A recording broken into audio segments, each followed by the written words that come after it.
मंग- मङ्गलं भगवान् वीरो मङ्गलं गौतमो गणी मङ्गलं कुन्दकुन्दाद्यो जैनधर्मोऽस्तु मङ्गलं नमो अरिहन्ताणं नमो सिद्धाणं नमो आयर्याणं नमो उवज्जायाणं नमो लोये सव्वसाहुणं।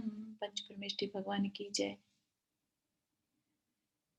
इसमें हमारा प्रकरण चल रहा है राम लक्ष्मण और रावण के युद्ध का।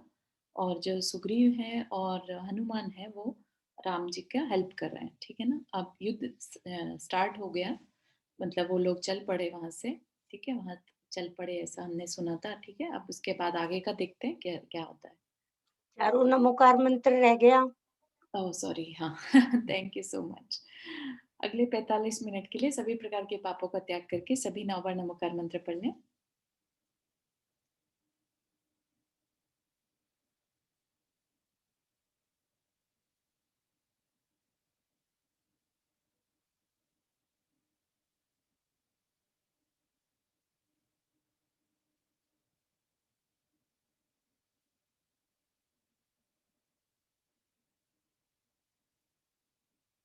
Thank you so much Rukmani aunty. I don't know कैसे छूट गया आज। इट्स ओके, कोई बात नहीं। चलिए, क्या है यहाँ पर। वे दोनों भाई नयों के समान सुशोभित थे और दृप्त तथा दुर्बुद्धियों का घात करने वाले थे। कि नए जो होते हैं, जैसे नए हम जानते हैं प्रमाण और नए दो चीजें होती हैं। तो नए क्या है, किसी भी एक एंगल से चीज को देखना, किसी भी एक पर्सपेक्टिव से चीज को देखना। उससे क्या होता है, एक पर्सपेक्टिव से अगर हम चीज को देखते हैं तो जो बैड लॉजिक लगाने वाले हैं, दुर्बुद्धि हैं, वो खत्म हो जाती है। राइट, जिन्होंने बोलते हैं ना कुतर्क लगाना। राइट, तो वो कुतर्क नहीं लग पाता अगर नयों का इस्तेमाल कर रहे हो। तो यहाँ पर उनके उपमा दे रहे हैं, उनकी बराबरी किससे करें, नयों की तरह से, जो कि दुर्बुद्धियों का घात करने वाले थे। रावण के सामने युद्ध। हाँ सॉरी, पूछ लो क्या नए को नियम भी बोलते हैं क्या? नहीं नहीं नहीं, नए is perspective, different different perspective से बात को देखना। रावण के सामने युद्ध करने के लिए उन्होंने अपनी सेना का विभाग कर रखा था। इस प्रकार शत्रु को भयभीत करते हुए वे युद्ध भूमि में जाकर ठहर गए। वहां इनके नगाड़ों के बड़े भारी शब्द शत्रुओं के नगाड़ों के शब्दों को तिरस्कृत कर रहे थे। सो ऐसा जान पड़ता था, नगाड़े होते हैं बड़े बड़े ड्रम्स, है ना, जो इन्फॉर्म करते हैं कि युद्ध हो रहा है, यहाँ पर कुछ हो रहा है।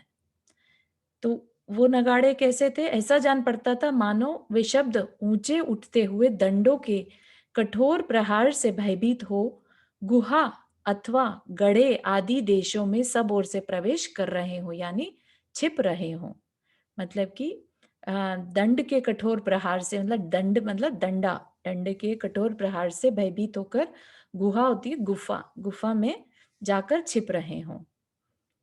हाथियों की चिंगाड़े और घोड़ों के हिंसने के शब्द विशेष रूप से योद्धाओं की शूरवीरता रूप संपत्ति को अच्छी तरह बढ़ा रहे थे।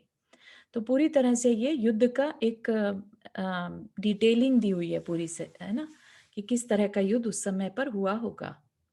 उस समय जो आरंभ प्रकट हो रहे थे वे शत्रु को भयभीत करते हुए आकाश मार्ग को रोक रहे थे और स्त्रियों के समान दुर्जय थे।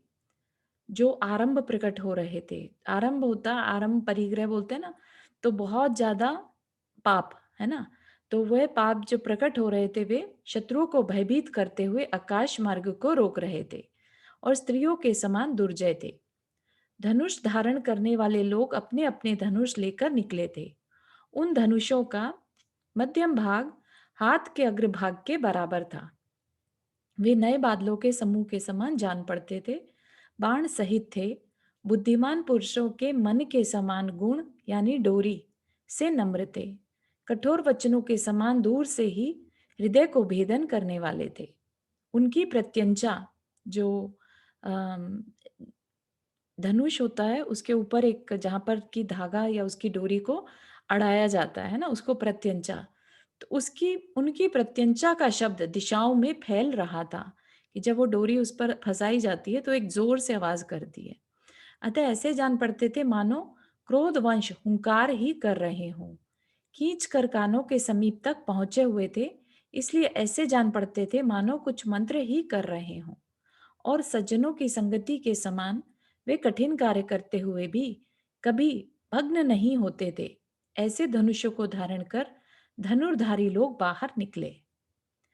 बाहर कहाँ से निकले होंगे? अपने कैंप में से, है ना? कुछ धीर वीर योद्धा तलवार और कवच धारण कर जोर जोर से चिल्ला रहे थे, जिससे वे ऐसे जान पड़ते थे मानो बिजली सहित गरजते हुए काले मेघों को ही जीतना चाहते हों। इनके सिवाय नाना प्रकार के हथियारों से सहित नाना प्रकार युद्ध करने में चतुर अन्य अनेक योद्धा भी चारों ओर से शत्रुओं की सेना के साथ युद्ध करने के लिए आ पहुंचे। उनके साथ जो घोड़े थे वे बड़े वेग से चल रहे थे और उनके खुरों के आघात से जो घोड़े के नीचे का जो सरफेस पे तलवा रहता है उसको खुर कहते हैं। उनके खुरों के आघात से मानो पृथ्वी को विदार रहे थे, है ना? पृथ्वी को तहस नहस करना, विदार रहे थे, तहस नहस कर रहे थे, क्योंकि जब वो जोर जोर से चलता है तो मिट्टी भी नीचे से उखड़ सी जाती है जमीन पे से। वे घोड़े चमरों से सहित थे तथा महामणियों से बनी पीठ यानी काठी से युक्त थे, अतः राजा के समान जान पड़ते थे, अथवा किसी इष्ट विश्वास पात्र सेवक के समान मरण पर्यंत अपने स्वामी का हित करने वाले थे। घोड़े क्या है? वहां कब तक साथ देते हैं? जब तक स्वामी उस पर बैठा है।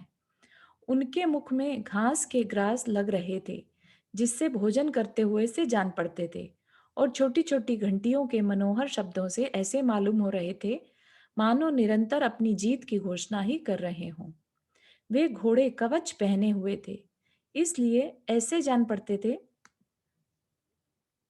मानो अपने पैर रूपी नटों के नृत्य करने के लिए फूलों से पृथ्वी की पूजा ही कर रहे हों।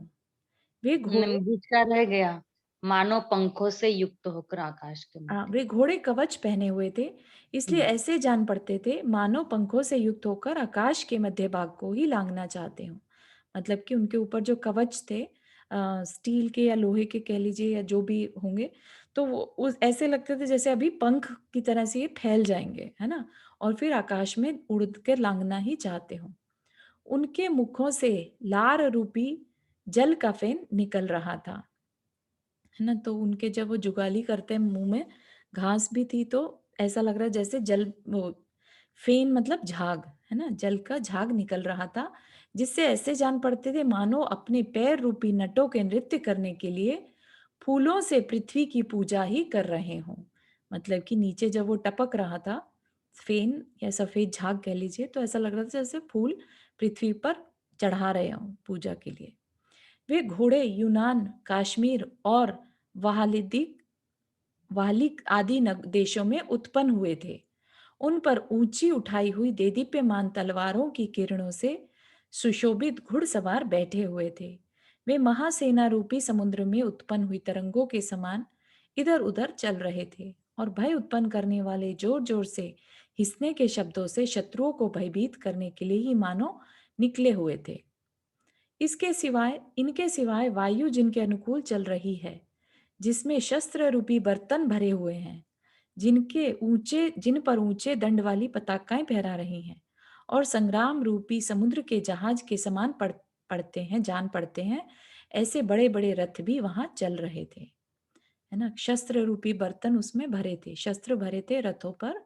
ऐसे रथ कैसे लग रहे थे? जैसे समुद्र के जहाज हों। चक्रवर्ती रावण यदि एक चक्र से पराक्रमी है, तो हमारे पास ऐसे दो चक्र विद्यमान हैं। कौन है दो चक्र? राम और लक्ष्मण। दो चक्र विद्यमान है, ऐसा समझकर समस्त दिशाओं में आक्रमण करने वाले रथ वहां बड़ी तेजी से आ रहे थे, जिनके भीतर उनके स्वामी बैठे हुए हैं, जो अनेक शस्त्रों से परिपूर्ण हैं और जिनमें शीघ्रता से चलने वाले वेगगामी घोड़े जुते हुए हैं। ऐसे तैयार खड़े हुए हमारे ये रथ युद्ध के लिए बद्ध कक्ष क्यों ना हो। बद्ध कक्ष का नहीं मतलब मालूम है, बद्ध कक्ष क्यों ना हो, तो रथ जो हैं बिल्कुल तैयार हैं। किससे जुते हैं?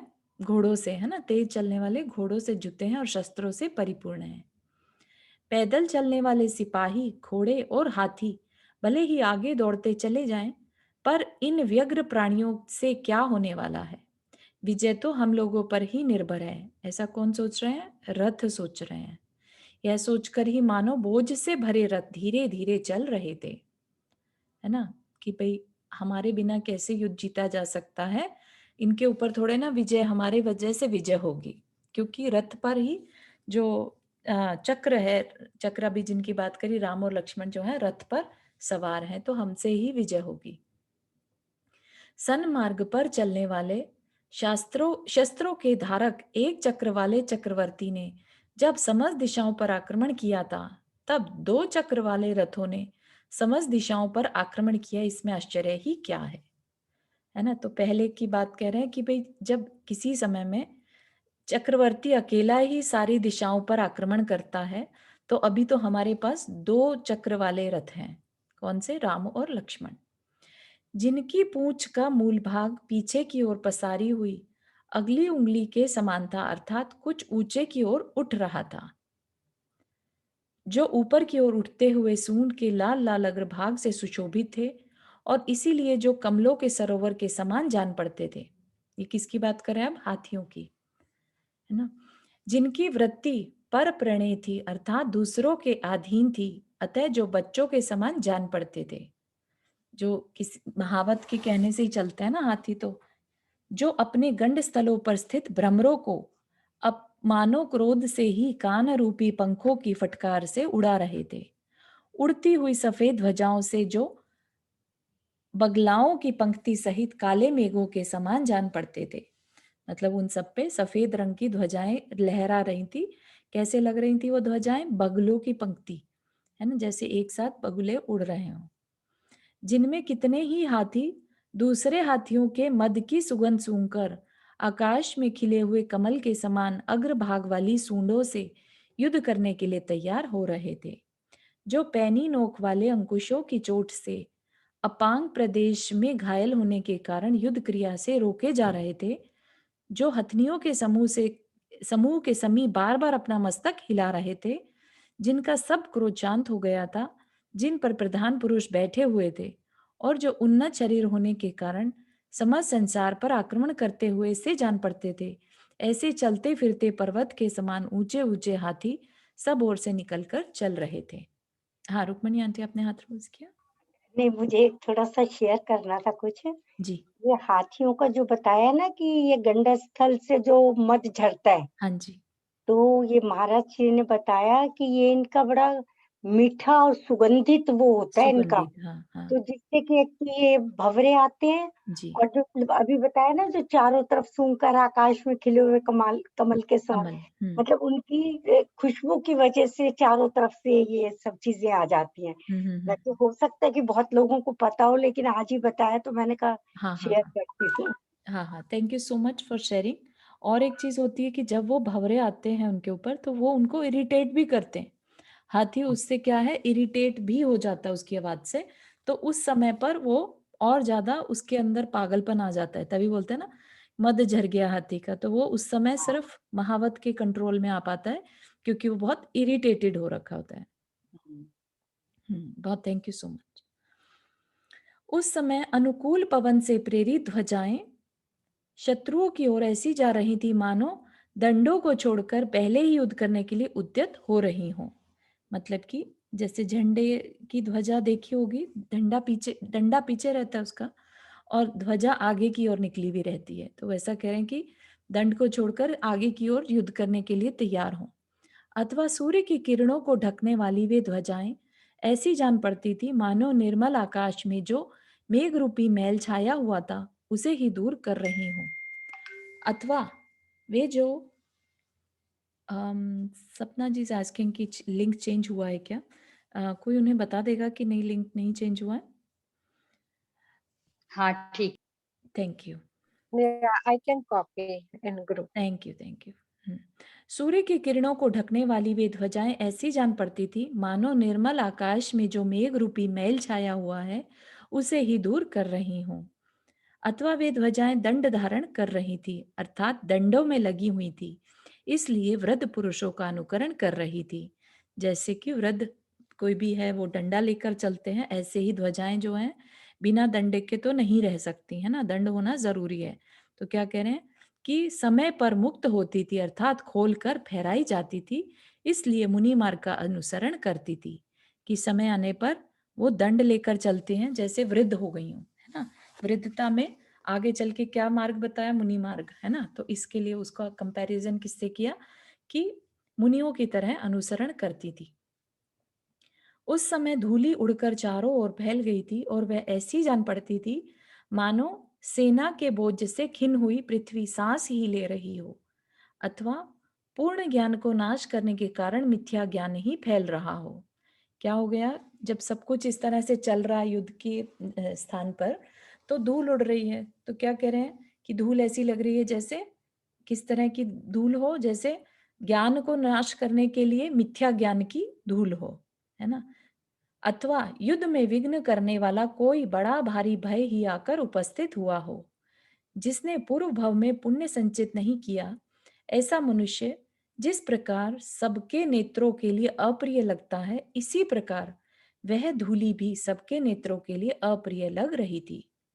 इस प्रकार वेग से भरी धूलि आकाश को उल्लंघन कर रही थी, अर्थात समस्त आकाश में फैल रही थी। अतः उस धूलि के भीतर समस्त सेना ऐसी हो गई मानो मूर्छित हो गई हो, अथवा गर्भ में स्थित हो, अथवा दीवाल पर लिखे हुए चित्र के समान निश्चेष्ट हो गई हो, है ना। बिल्कुल जैसे दिखाई ही ना दे रही हो, इस तरह से छुप गई हो। उनका समस्त कलकल शांत हो गया। जिस प्रकार किसी पराजित राजा के चित्त का शोभ धीरे धीरे शांत हो जाता है, उसी प्रकार जब वह धूलि का बहुत भारी शोभ धीरे धीरे शांत हो गया और दृष्टि का कुछ कुछ संचार होने लगा, तब सेनापतियों के द्वारा जिन्हें प्रेरणा दी गई थी, ऐसे क्रोध से भरे योद्धा वर्षा के शुद्ध नए बादलों के समान धनुष धारण करते हुए बाणों की वर्षा करने लगे। क्या हुआ कि अब जब चलना बंद करा तभी उन्होंने धूली उड़नी बंद हुई, है ना। और तब जो योद्धा थे उन्होंने बाणों की वर्षा करनी शुरू करी और युद्ध के मैदान में शत्रु योद्धाओं के हृदय राग रहित करने लगे। सेनापति के द्वारा प्रेरित हुए योद्धा बड़े उत्साह से युद्ध कर रहे थे। सो ठीक ही है, क्योंकि सज्जनों का बल शत्रु से प्रकट नहीं होता, किंतु मित्र से प्रकट होता है। मैंने मतलब बल कैसे प्रकट होता है मित्र से, कि मित्र के लिए लड़ रहे हैं वो लोग, है ना। तो बल पूरा दिखा रहे हैं, उत्साह दिखा रहे हैं। तो इसलिए कह रहे हैं कि सज्जन जो होते हैं उनका बल जो है शत्रु सामने आने से प्रकट नहीं होता, बल्कि मित्रता से प्रकट होता है। मैंने अपना जीवन देने के लिए ही राजा से आजीविका पाई है, यानी वेतन ग्रहण किया है। अब उसका समय आ गया। यह विचार कर कोई योद्धा रण में ऋण चुका रहा था। युद्ध करने में एक तो सेवा का कर्तव्य पूरा होता है, दूसरे यश की प्राप्ति होती है और तीसरे शूरवीरों की गति प्राप्त होती है। मतलब कि जो सैनिक है उसको तीन तरह से फल मिलता है। क्या? एक तो वो अपना कर्तव्य पूरा कर पाता है, दूसरा उसको यश प्राप्त होता है कि भाई हाँ इसने अच्छा कार्य किया, और तीसरे शूरवीरों की गति प्राप्त होती है। ये तीन फल मिलते हैं तथा हम लोगों के यही तीन पुरुषार्थ हैं। यही सोचकर कोई योद्धा किसी दूसरे योद्धा से परस्पर लड़ रहा था। मैं अपनी सेना में किसी का मरण नहीं देखूंगा, क्योंकि वह मेरा ही पराभव होगा। पराभव मतलब हार होगी। यह मानता हुआ कोई एक योद्धा स्वयं सबसे पहले युद्ध कर मर गया था। इस प्रकार तीव्र क्रोध करते हुए सब योद्धा दाएं बाएं दोनों हाथों से छोड़ने योग्य, आधे छोड़ने योग्य और न छोड़ने योग्य सब तरह के शस्त्रों से बिना किसी आकुलता के निरंतर युद्ध कर रहे थे, है ना। तो कैसे? दोनों हाथों से छोड़ने योग्य तो हो गया जैसे बाण छोड़ते हैं, है ना। आधे छोड़ने योग्य तो भाले हो गए, और न छोड़ने योग्य तो तलवारें, है ना। तो सब तरह के शस्त्रों से बिना किसी आकुलता के निरंतर युद्ध कर रहे थे। दोनों ओर से एक दूसरे के सम्मुख छोड़े जाने वाले बाण बीच में ही अपना मार्ग बनाकर बड़ी शीघ्रता से एक दूसरे की सेना में जाकर पड़ रहे थे। गुण अर्थात धनुष की डोरी को छोड़कर दूर जाने वाले तीक्ष्ण एवं खून पीने वाले बाण सीधे होने पर भी प्राणों का घात कर रहे थे। सो ठीक ही है, क्योंकि दुष्ट पुरुष में रहने वाले गुण गुण नहीं कहलाते। ठीक है, तो ये एक तरह से बहुत डीपली जाकर युद्ध का वर्णन करा जा रहा है और उपमाएं दी जा रही हैं। बाणों का न तो किसी के साथ बैर था और ना उन्हें कुछ फल ही मिलता था, तो भी वे शत्रुओं का घात कर रहे थे। सो ठीक ही है, क्योंकि जिनकी वृत्ति दूसरों के द्वारा प्रेरित रहती है, ऐसे तीक्ष्ण पदार्थों की ऐसी ही अवस्था होती है। मतलब कि डिपेंड दूसरे पर कर रहे हैं, इसलिए उनकी ऐसी अवस्था होती है। जिनका परस्पर बैर बंधा हुआ है, ऐसे अनेक विद्याधर पक्षियों के समान अपने प्राणों को तृण के समान मानते हुए बाणों के द्वारा परस्पर विद्याधरों का घात कर रहे थे। मतलब कि इस एक तरफ के विद्याधर दूसरी तरफ के विद्याधरों का घात कर रहे थे। धनुष धारण करने वाले कितने ही योद्धा लक्ष्य पर लगाई हुई अपनी दृष्टि के साथ साथ शीघ्र पड़ने वाले तीक्ष्ण बाणों के द्वारा पर्वतों के समान बहुत से हाथियों को मारकर गिरा रहे थे। किसी एक योद्धा ने अपने मरम भेदी एक ही बाण से हाथी को मार गिराया था। सो ठीक ही है, क्योंकि इसीलिए तो विजय की इच्छा करने वाले शूरवीर दूसरे का मर्म जानने वाले को लोग को स्वीकार करते हैं, अर्थात अपने पक्ष में मिलाते हैं। मतलब कि दूसरे की अंदर की बात जानने वालों को अपनी तरफ मिला लेते हैं। कोई एक योद्धा चोट से मूर्छित हो खून से लथपथ हो गया था तथा आए हुए गृद्ध पक्षियों के पंखों की वायु से उठकर पुनः अनेक योद्धाओं को मारने लगा था। कोई अल्प मूर्छित योद्धा अपने आप को देव कन्या द्वारा ले जाया हुआ देख उत्सव के साथ हंसता हुआ अकस्मात उठ खड़ा हुआ।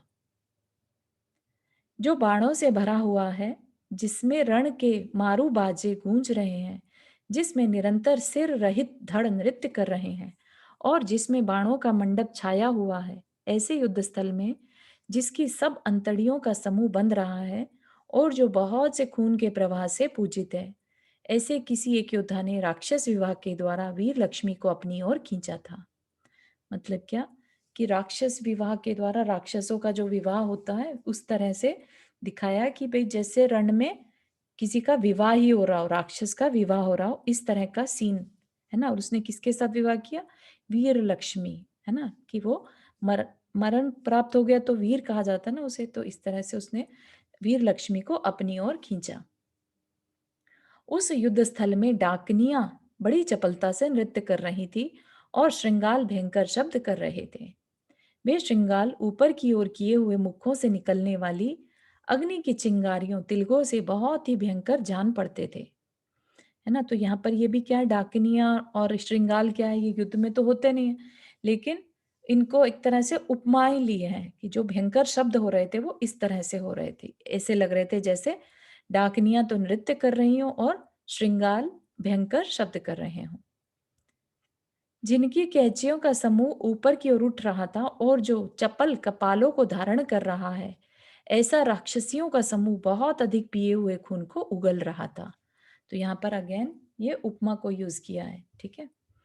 अत्यंत तीक्ष्ण बाण, नाराज और चक्र आदि शस्त्रों के पड़ने से उस समय सूर्य का मंडल भी प्रभाहीन तथा कांति रहित हो गया था।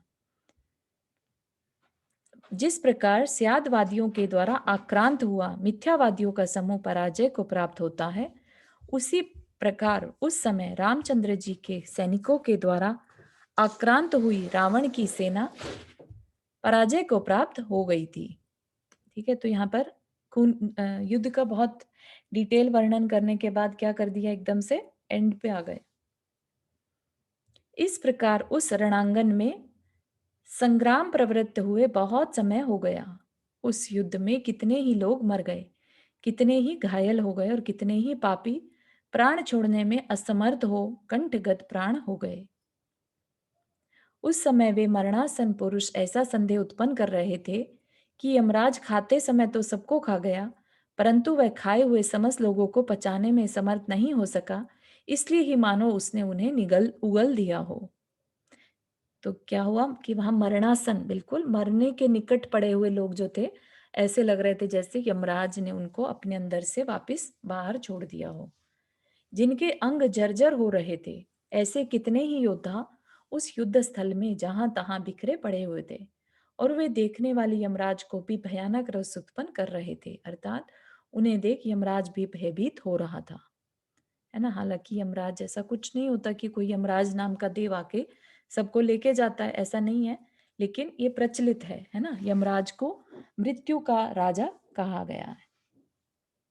जिनके पैर कट गए हैं, ऐसे कितने ही प्रतापी एवं बलशाली घोड़े अपने शरीर से ही उठने का प्रयत्न कर रहे थे।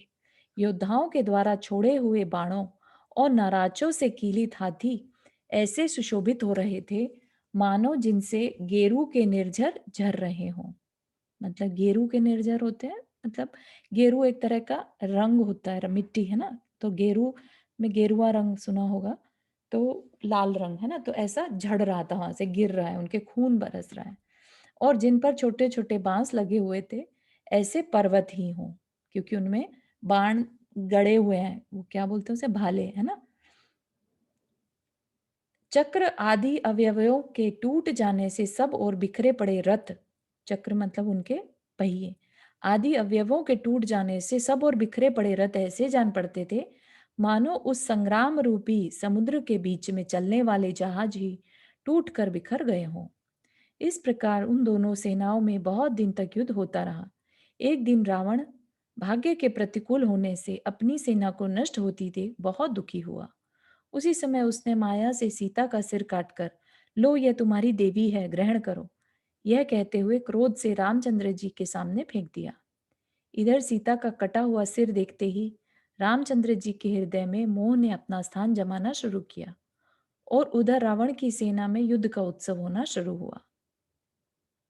यह देख विभीषण ने रामचंद्र जी से सच बात कही कि शीलवती सीता को आपके सिवाय कोई दूसरा छूने के लिए भी समर्थ नहीं। हे नाथ, यह रावण की माया है, अतः आप इस विषय में शोक न कीजिए। विभीषण की इस बात पर विश्वास रखकर रामचंद्र जी रावण की सेना को शीघ्र ही इस प्रकार नष्ट करने वाले, जिस प्रकार की सिंह हाथियों के समूह को अथवा सूर्य अंधकार के समूह को नष्ट करता है। अब रावण खुला युद्ध छोड़कर माया युद्ध करने की इच्छा से अपने पुत्रों के साथ आकाश रूपी आंगन में जा पहुंचा। मतलब कि विद्याधर था रावण, तो ऊपर की ओर चला गया। उस माया युद्ध में रावण को दूरिक्ष जो देखा ना जा सके ऐसा देखकर अत्यंत चतुर राम और लक्ष्मण सिंह वाहिनी, सिंह पर जो सवार हो जाते हैं, सिंह वाहिनी सभा जिसमें सिंह ही वाहन हो, शेर वाहन हो, तथा गरुड़ वाहिनी विद्याओं के द्वारा, अर्थात इन विद्याओं के द्वारा निर्मित आकाशगामी सिंह और गरुड़ पर आरूढ़ होकर युद्ध करने के लिए उद्यत हुए। सुग्रीव, हनुमान आदि अपने पक्ष के समस्त विद्याधरों की सेना भी उनके साथ थी, क्योंकि वो तो ऑलरेडी विद्याधर थे, तो वो वैसे ही ऊपर आ गए। रावण के साथ रामचंद्र, इंद्रजीत के साथ लक्ष्मण, कुंभकर्ण के साथ सुग्रीव, रवि कीर्ति के साथ हनुमान, खर के साथ कमल केतु, इंद्र केतु के साथ अंगद, इंद्रवर्मा के साथ युद्ध में प्रसिद्ध कुमुद और खरदूषण के साथ माया करने में चतुर नील युद्ध कर रहे थे। इसी प्रकार युद्ध करने में अत्यंत उद्धत रामचंद्र जी ने रामचंद्र जी के अन्य भृत्य भी रावण के मुखिया लोगों के साथ माया युद्ध करने लगे। भृत्य होता है सेवक, है ना। अन्य सेवक भी रावण के मुखिया लोगों के साथ माया युद्ध करने लगे। उस समय इंद्रजीत ने देखा कि रामचंद्र जी युद्ध में रावण को दबाए जा रहे हैं, उसका तिरस्कार कर रहे हैं। तब वह रावण के प्राणों के समान बीच में आ घुसा, परंतु रामचंद्र जी ने उसे शक्ति की चोट से गिरा दिया। यह देख रावण कुपित होकर शस्त्रों से सुशोभित रामचंद्र जी की ओर दौड़ा। इसी बीच में लक्ष्मण बड़ी शीघ्रता से उन दोनों के बीच में आ गया और रावण ने मायामयी हाथी पर सवार होकर उसे नाराज पंजर में घेर लिया, अर्थात लगातार बाण वर्षा कर उसे ढक दिया, बिल्कुल चारों तरफ से जैसे बाणों से उसे रोक दिया। परंतु गरुड़ की ध्वजा फहराने वाला लक्ष्मण प्रहरणावरण नाम की विद्या से बड़ा प्रतापी था। वह सिंह के बच्चे के समान दृप्त बना रहा और शत्रु रूपी हाथी उसे रोक नहीं सके। वह अपनी विद्या से नाराज पंजर को तोड़कर बाहर निकल आया। यह देख रावण बड़ा कुपित हुआ और उसने क्रोधित होकर विश्वास पात्र चक्र रत्न के लिए आदेश दिया। उसी समय नारद आदि आकाश में सिंहनाद करने लगे। वह चक्र रत्न मूर्तिधारी पराक्रम के समान प्रदक्षिणा देकर लक्ष्मण के दाहिने हाथ पर आकर ठहर गया। तदनंतर चक्र रत्न को धारण करने वाले लक्ष्मण ने उसी चक्र रत्न से 3 खंड के समान रावण का सिर काटकर अपने अधीन कर लिया। रावण अपने दुराचार के कारण पहले ही नरकायु का बंध कर चुका था, अतः दुख देने वाली भयंकर अधोगति नरक गति को प्राप्त हुआ। सो ठीक ही है, क्योंकि पापी मनुष्य की ओर क्या गति हो सकती है। तदनंतर लक्ष्मण ने विजय शंख बजाकर समस्त शत्रुओं को अभयदान की घोषणा की। सो ठीक ही है, क्योंकि राजाओं को जीतने वाले विजयी राजाओं का यही धर्म है। मतलब कि अब बाकी जो बचे हैं उन पर वार करने का कोई मतलब नहीं है, है ना। उसी समय रावण के बचे हुए महामंत्री आदि ने भ्रमरों के समान मलिन होकर रामचंद्र तथा लक्ष्मण के चरण कमलों का आश्रय लिया। रावण की मंदोदरी आदि जो देवियां दुख से रो रही थी, उनका दुख दूर कर राम और लक्ष्मण ने विभीषण को लंका का राजा बनाया तथा रावण की वंश परंपरा से आई हुई समस्त विभूति उसे प्रदान कर दी।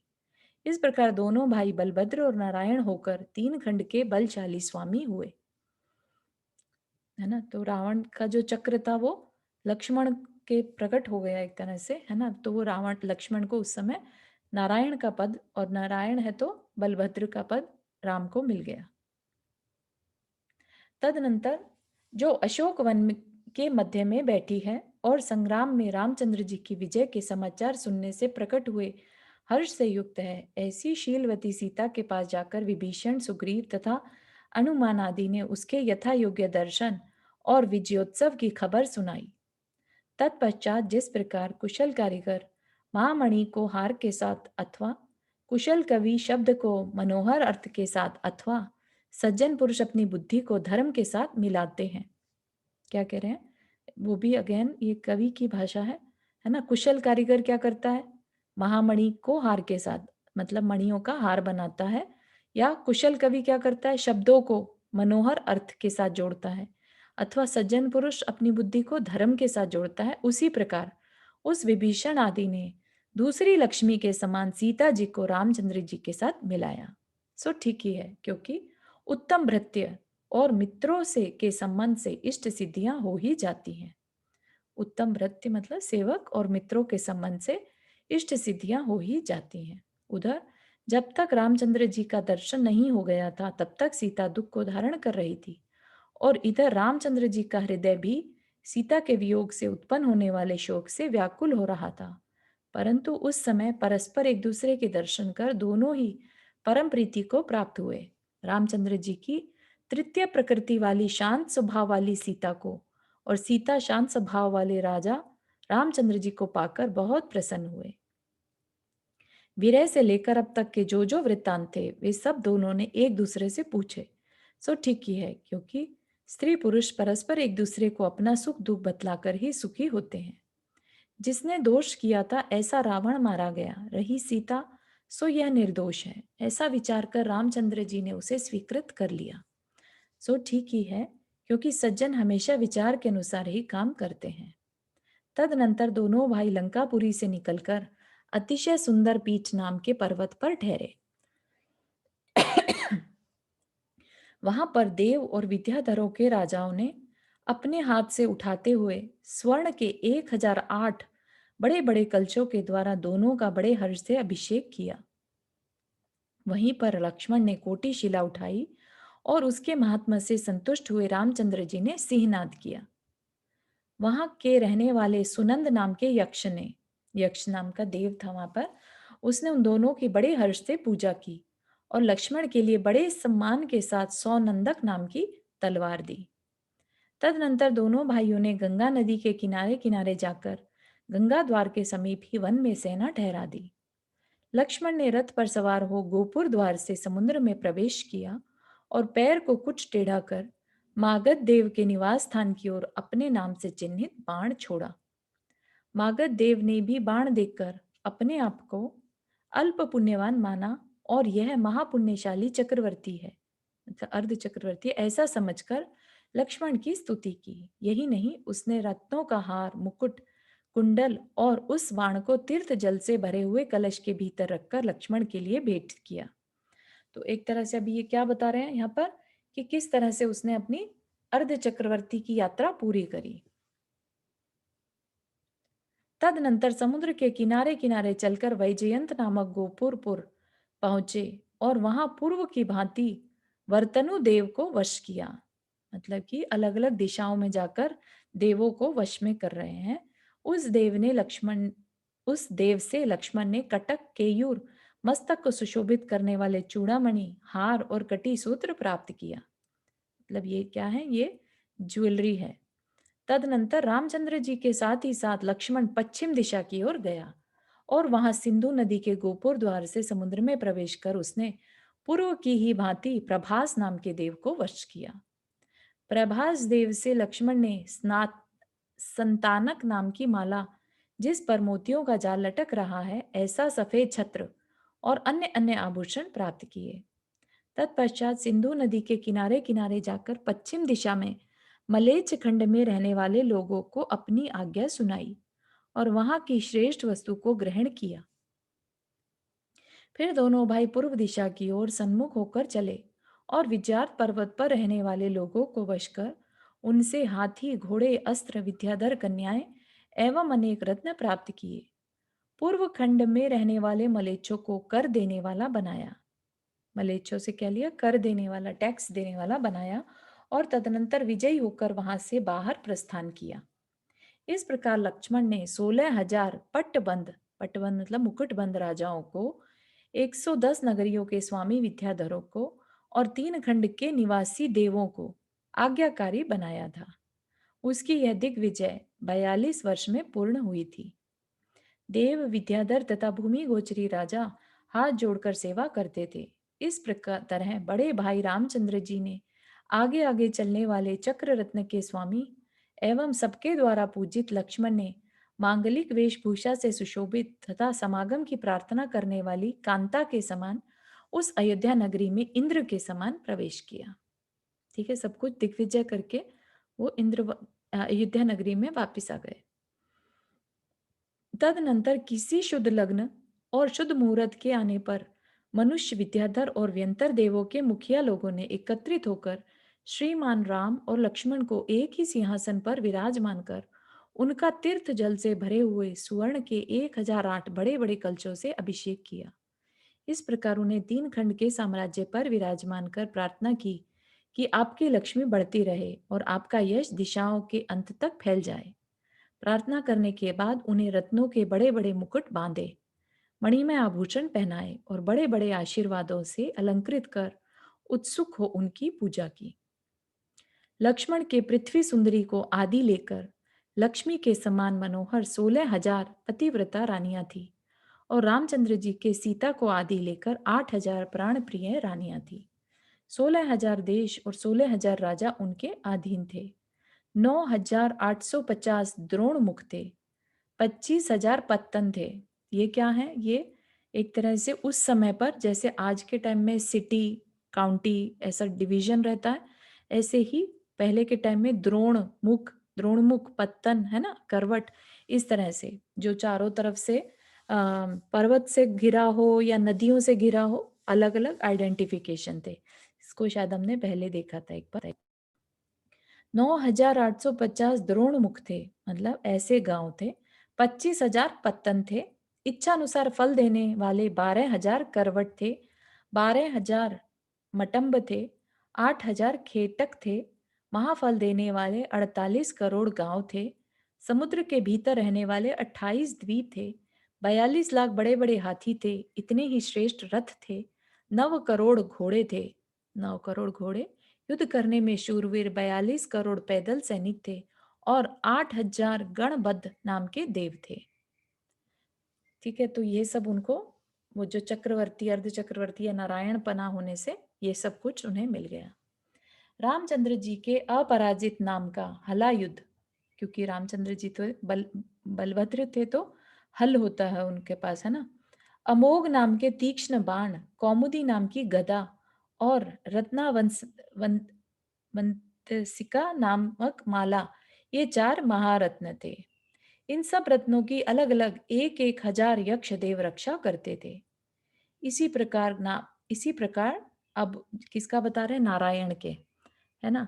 सुदर्शन नाम का चक्र, कौमुदी नाम की गदा, सौनंदक नाम का खड्ग, अमोघ मुखी शक्ति, शांग नाम का धनुष, महाध्वनि करने वाला 5 मुख का पांजन्य नाम का शंख और अपनी कांति के भार से शोभायमान कौस्तुभ नाम का महामणि, ये 7 रत्न अपरिमित कांति को धारण करने वाले लक्ष्मण के थे, है ना। 14 रत्न होते हैं चक्रवर्ती के, तो यहाँ पर अर्ध चक्रवर्ती है तो उसके 7 रत्न, और सदा 1,000 यक्ष देव उनकी पृथक पृथक रक्षा करते थे।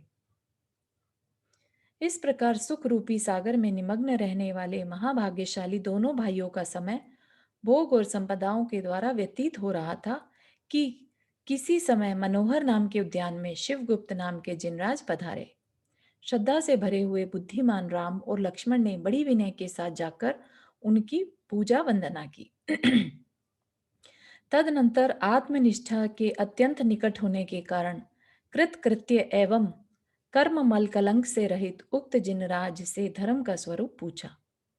भव्य जीवों का अनुग्रह करना ही जिसका मुख्य कार्य है, मतलब कि भव्य जीवों का अनुग्रह मतलब उनका कल्याण करना जिनका मुख्य कार्य है, ऐसे शिवगुप्त जिनराज भी अपने वचन रूपी उत्तम चंद्रिका से उस सभा को आह्लादित करते हुए कहने लगे, मतलब कि उपदेश देने लगे कि इस संसार में जीवातिक 9 पदार्थ हैं।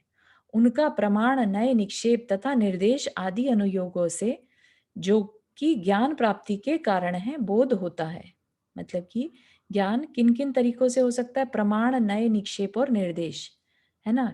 प्रमाण मतलब साक्षात जो दिखाई दे, नए जो हमने अभी जाना था पर्सपेक्टिव, निक्षेप मतलब उसमें उस तरह की स्थापना कर देना, किसी तरह से एग्जाम्पल्स के थ्रू सीखना, है ना। और निर्देश मतलब जो डायरेक्शन देकर बताया जाए, है ना। तो इस तरह से 4 आदि अनुयोगों के द्वारा ज्ञान प्राप्ति के कारण है बोध होता है।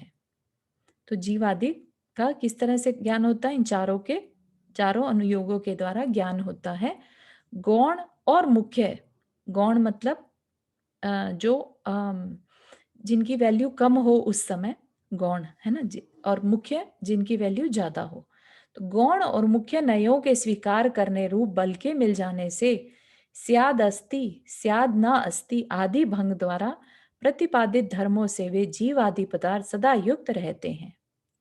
मतलब कि डिफरेंट डिफरेंट नयों से, क्योंकि पर्सपेक्टिव भी क्या है कि कभी किसी समय कोई सा नय मुख्य हो जाता है और कोई सा नय जो है गौण हो जाता है, डिपेंडिंग कि किस पर्सपेक्टिव में बात चल रही है। अगर पिता के पर्सपेक्टिव में बात चल रही है तो पुत्र गौण हो गया, ऐसा कह सकता है ना।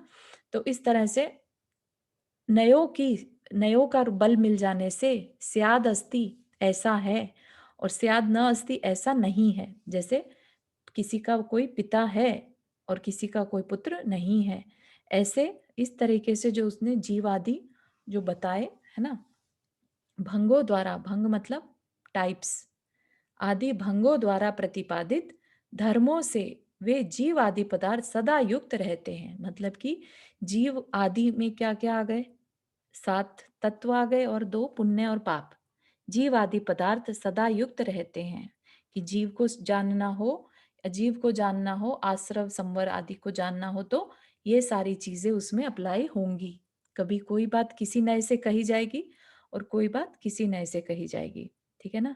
तो एक तरह से अनेकांतवाद को बता रहे हैं, स्यादवाद को। स्यादवाद मतलब किस शैली में बात को कहा जा रहा है, ठीक है। तो ऐसा नहीं कि भाई हमें तो ऐसा ही बताया है, जीव बस सदैव नित्य ही होता है, लेकिन अगर वो अपनी अशुद्ध अवस्था में हो तो अनित्य भी होता है ना।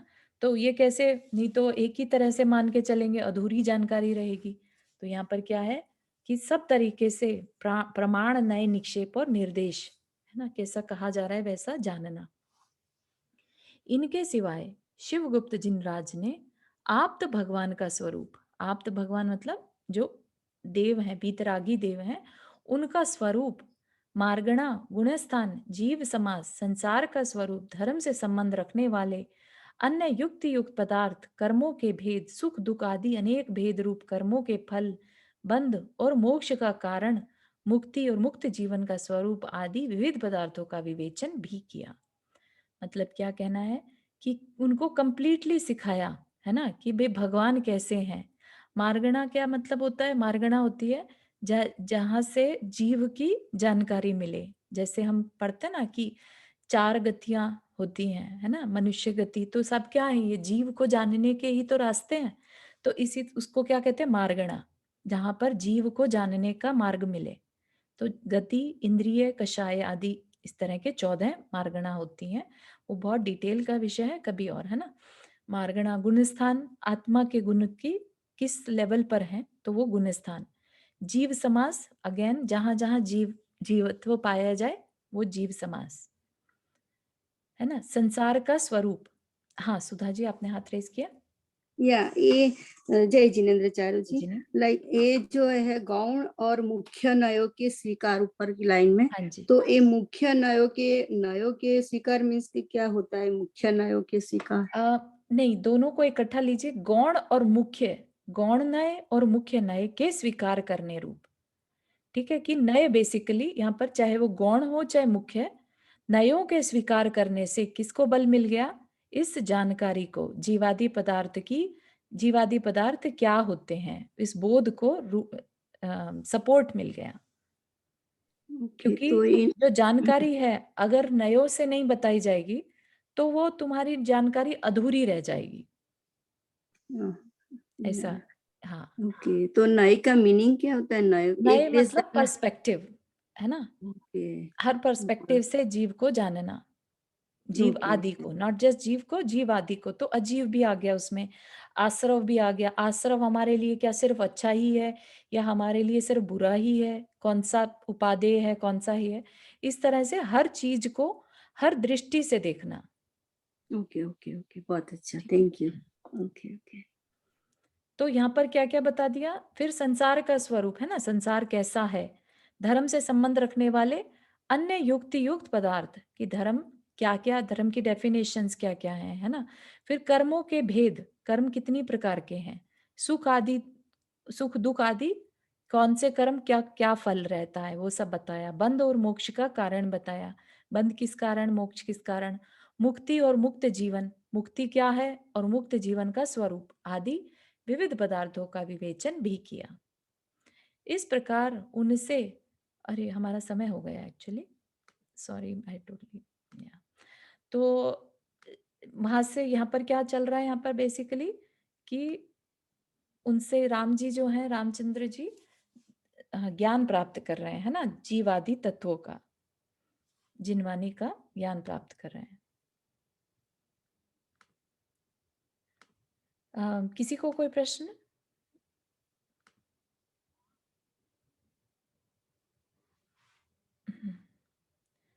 ठीक है, इसके आगे हम कल देखेंगे। चलिए, जिनवानी स्तुति।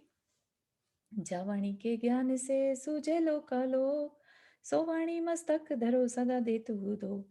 हे जिनवाणी आरती तो ही जपो दिन रैन, जो तेरा शरणा गए सो पावे सुख चैन। 9 बार नमक करना।